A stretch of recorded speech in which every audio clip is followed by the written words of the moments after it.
je commence l'exposé par un petit point épidémiologique. Ça, c'est le dernier point du début de semaine sur les données des contaminations Covid dans le Rhône. On va commencer par la coupe le graphique de droite. Je ne sais pas si vous voyez ma flèche. Donc, cette grande courbe bleue, eh ben, c'est le Rhône. Et la courbe rouge en dessous, c'est la France. Donc, vous voyez, on a effectivement été dans les départements fortement touchés au moment de cette deuxième vague. Et on voit, depuis l'effet du confinement, le nombre de cas positifs pour 100 000 habitants qui descend. Ça fait des petites vaguelettes, hein, il y a des petits rebonds. Et on voit arriver, là, on verra sur les prochains jours, mais on voit arriver un espèce de plateau. On a l'impression que la courbe a fortement descendu, il y a des petites vaguelettes et la diminution se ralentit. C'est valable aussi pour la France, mais dans le Rhône, on voit arriver cette espèce de stabilisation. C'est un peu ce qu'on entend sur les derniers chiffres, hein, le nombre de patients, de cas positifs par jour se stabilise autour de 14 000 personnes, contre 60 000 avant le confinement. Dans le détail, ça c'est par âge. Les verts sont les plus de 65 ans, donc ils se comportaient comme le reste de la population au moment du pic. Ça fait les mêmes petites vaguelettes et vous voyez, on a ce même effet plateau qui arrive sur ces derniers jours. Et malheureusement, les plus de 65 ans, c'est ceux qui sont sur le sommet, hein, du coup, qui ont un taux d'incidence pour 100 000 plus élevé que les plus jeunes. Donc à surveiller de près parce qu'on sait que c'est des personnes fragiles. Quand on regarde sur les 4 grandes métropoles, Paris, Lyon, Marseille, Saint-Étienne, sur ce qui se passe, ça c'était Saint-Étienne, hein, en vert, ils ont mis en vert, ils ont Santé publique France est resté. Et nous, on est en noir, Lyon est en noir. Donc, les Stéphanois qui étaient très hauts sur le début de cette deuxième vague est en train de descendre et vous voyez Lyon qui suivait derrière. On a ce plateau et ce plateau est en train de passer au-dessus du taux d'incidence de Saint-Étienne. Donc, on a quand même toujours une incidence du virus, il y a une présence du virus qui circule à Lyon qu'il faut surveiller. Et qui reste élevé et qui arrête de diminuer, en tout cas sur les chiffres récents. Et le retentissement, c'est la dernière courbe qui est en bas à gauche. Ça, c'est la première vague avec le pic des hospitalisations, l'effet du confinement, l'été et la remontée de la deuxième vague et la diminution progressive des patients en hospitalisation. En dessous, en bleu, c'est la réanimation avec un pic qui a été quasiment aussi haut qu'à la première vague. On a fait cependant quand même plus de transferts vers les autres régions. Et on a eu aussi plus de patients gardés en hospitalisation. On a moins transféré en réa car on sait mieux gérer le Covid et les patients sont plutôt restés sur des services de soins continus dans les services de médecine. Et pareil, ça rebaisse lentement, mais à suivre, hein, vu qu'on commence sur l'incidence à voir arriver un plateau. Voilà pour le petit point épidémiologique. Un petit rappel de la virologie et du virus et de la contamination avec le virus. Donc, on va avoir une durée d'incubation quand on va être en contact avec le virus. On va avoir une durée d'incubation avant d'être malade et d'avoir peu ou pas de symptômes ou beaucoup de symptômes qui va aller de 2 à 14 jours. En moyenne, c'est au bout de 5-6 jours qu'on développe l'infection quand on a été en contact avec le virus. Et on va rester contagieux. On commence à être contagieux 2 jours en moyenne avant l'apparition des symptômes et on reste contagieux sur la première semaine. Et puis cette contagiosité diminue plus qu'à 5% au bout de 7 jours, raison pour laquelle la durée du confinement à la maison est descendue à 7 jours en cas de Covid positif. Donc, sur cette courbe, on voit la présence du virus dans les voies respiratoires. C'est la courbe bleue sur les prélèvements nasopharyngéens qui va descendre progressivement pour être quasiment nul au bout de 5 à 6 semaines. Ça reste plus longtemps. C'est la courbe rose dans les formes infectieuses pulmonaires, dans les voies respiratoires basses. Et puis, il reste encore, là, il y a une présence du virus dans les selles. qui reste de manière, par contre, cette fois-ci un peu plus prolongée. Il n'y a pas de passage du virus, par contre, dans les urines. Le passage sanguin est rare, ça arrive à peu près dans 1% des cas. Et ça, c'est les patients de réanimation. Et puis, les courbes en pointillés, ça, ce sont les anticorps. C'est la survenue des anticorps, des IgG et des IgM, qui arrivent à peu près en même temps. C'est en général les IgG qui sont dosés dans les... Que ce soit sur les hospices civils de Lyon, ce qu'on voit en ambulatoire dans les labos privés, ce sont les IgG en général qui sont dosés et qui vont apparaître à partir de la première semaine. Ça, c'est dans les formes graves, où on a vraiment une grosse réponse immunitaire, on peut commencer à avoir des anticorps tôt. Dans les formes modérées, donc ça, c'est les patients en hospitalisation, par exemple, qui font une pneumopathie non grave, ça va être plutôt autour de 15 jours. Et dans les formes peu ou pas symptomatiques, les anticorps vont arriver un peu en décalé, au bout de 30 jours. La petite particularité, nous, ce qui nous concerne en cancérologie, c'est que nos patients, ils sont immunodéprimés. Ils vont avoir une réponse immunitaire contre le virus moindre. Et du coup, ils vont avoir une durée d'expression du virus qui est plus prolongée et qui est estimée à 24 jours en moyenne. Raison pour laquelle nos patients ne sont pas isolés 7 jours, mais 24 jours. On a même des patients qui vont au-delà, je le préciserai dans quelques diapositives. Cliniquement, qu'est-ce que ça donne? On commence un petit peu à tous savoir les symptômes classiques, la toux principalement, avec l'essoufflement, les douleurs musculaires, les maux de tête. C'est une maladie virale, proche de la symptomatologie de la grippe, avec comme différence l'anosmie et l'agueusie qui sont en général des symptômes assez précoces. Ils sont proches du J0 de contamination à la perte du goût et de l'odorat. D'autres symptômes moins fréquents comme des faiblesses musculaires, des diarrhées, la confusion, ça peut être chez les personnes plus âgées par exemple. Et puis de cette symptomatologie initiale vont évoluer vers une pneumonie et une forme plus sévère, à peu près 40% des patients. Cette aggravation va arriver autour du 8e, 10e jour, avec quand même 10-15% des patients qui vont faire une forme plus grave nécessitant de l'oxygénothérapie. Et puis 5% dans 5% des cas, il va y avoir une forme grave qui va nécessiter un transfert en réanimation. Quels sont les facteurs de risque d'aggravation? C'est l'âge, l'obésité, le diabète, l'hypertension artérielle, les pathologies respiratoires et le cancer. D'où la particularité chez nos patients et les signes de gravité. La forme sévère, c'est dès l'apparition d'une hypoxie. L'hypoxie est assez rapide, c'est 94% de saturation, qui est la limite comme critère d'hospitalisation. Ça représente une fréquence respiratoire, une polypnée à 24. On n'a pas forcément de saturomètre à domicile.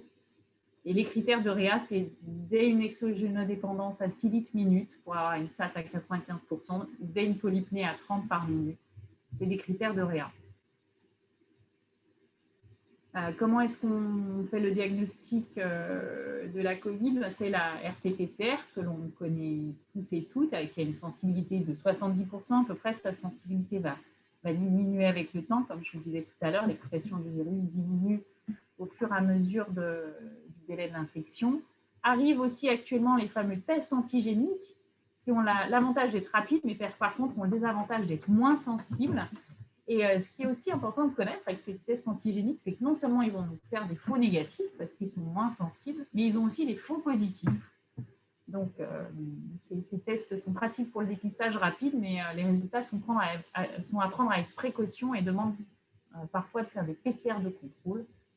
Et puis, l'autre moyen diagnostique a posteriori, c'est la sérologie. Comme je vous disais tout à l'heure, il y a des anticorps qui apparaissent dans les 2, 3, 4 semaines après l'infection, qui nous permettent de pouvoir faire un diagnostic a posteriori si la PCR initiale avait été négative, mais s'il y avait eu un fort doute, il y a des faux négatifs pour tous ces tests virologiques.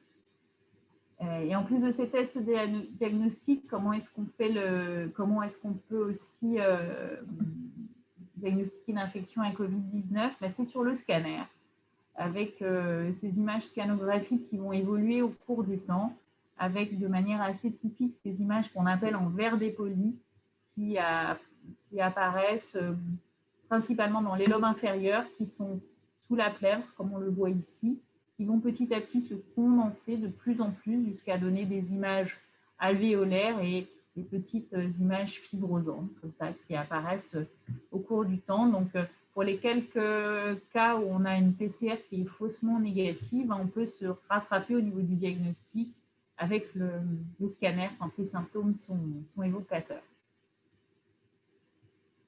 Pour la particularité de la cancérologie, mon titre est en partie masqué, on a des formes de Covid chroniques. Pour certains patients très immunodéprimés, en particulier en hématologie, ils ont des traitements immunosuppresseurs très forts. Donc, il y a des publications qui ont été communiquées qui montrent, par exemple, ce cas de Covid où la personne est restée positive avec un Covid actif pendant 100 jours. Donc, vraiment, le 7 jours à la maison valable pour nous, immunocompétents, est complètement différente en cancérologie, avec un patient qui a été malade début mars et qui a fini par réussir à se négativer en juin grâce à de multiples traitements d'immunoglobuline et d'injection d'anticorps de plasma de patients convalescents. Je vous ai mis l'historique en dessous d'un patient qu'on a sur le centre Léon Bérard, qui a à peu près cette même histoire. C'est un patient d'hématologie avec une leucémie lymphoïde chronique qui a eu un fort traitement immunosuppresseur et qui, pareil, a commencé son épisode Covid en octobre avec une première PCR négative. Il avait un scanner positif, et qui avait un scanner négatif à ce moment-là et qui s'est aggravé progressivement avec une PCR toujours positive en novembre. Des images de scanner, vous voyez là, qui deviennent complètement pathologiques avec un poumon droit très abîmé, un poumon gauche subnormal, qui a eu une PCR de dépistage en ambulatoire, puis finalement une PCR, vous voyez, avec ce calcul du CT, qui sont des PCR de suivi qui vont nous donner en fait la quantité de virus, et des PCR quantitatifs qui vont nous donner la quantité de virus, et un CT à 21, on a une PCR qui montre une expression significative du virus. Sa sérologie était, comme on s'y attendait, négative parce qu'il est dans l'incapacité de faire des anticorps à cause de ses traitements immunosuppresseurs. Et puis au contrôle début décembre, toujours une PCR positive avec un CT toujours significatif, un scanner toujours positif mais qui se modifie, ça s'est nettoyé à droite et on a des images qui apparaissent à gauche avec ce vert des folies sous-pleurales, il y a des nouvelles images qui apparaissent, une sérologie toujours négative. Alors la petite parenthèse pour le CT c'est le nombre de cycles de PCR qu'il faut à la machine pour détecter le virus.